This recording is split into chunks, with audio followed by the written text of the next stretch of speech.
Başakşehir'deki arkadaş buluşması neredeyse faciayla bitecekti. Dekoratif şömine bomba gibi patlayıp bir kadını hastanelik etti.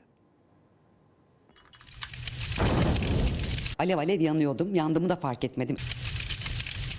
Çok ciddi şekilde patladı. Dekoratif şömine bomba gibi patladı. Talihsiz kadın gözünü hastanede açtı. Komple dirsekten altım yandı. Derya Yavaş eşiyle beraber Başakşehir'e misafirliğe gitmişti. Başına geleceklerden habersiz çok beğenip evine de almayı düşündüğü dekoratif şöminenin yanı başına kuruldu. Maksimum 30 santimetre çapında böyle ufak bir şömine vardı. Sonra olanlar oldu. Şöminenin patlamasıyla herkes kendini bir yere attı. Arkadaşım yakıt ekleyince o anda birden bomba gibi patladı.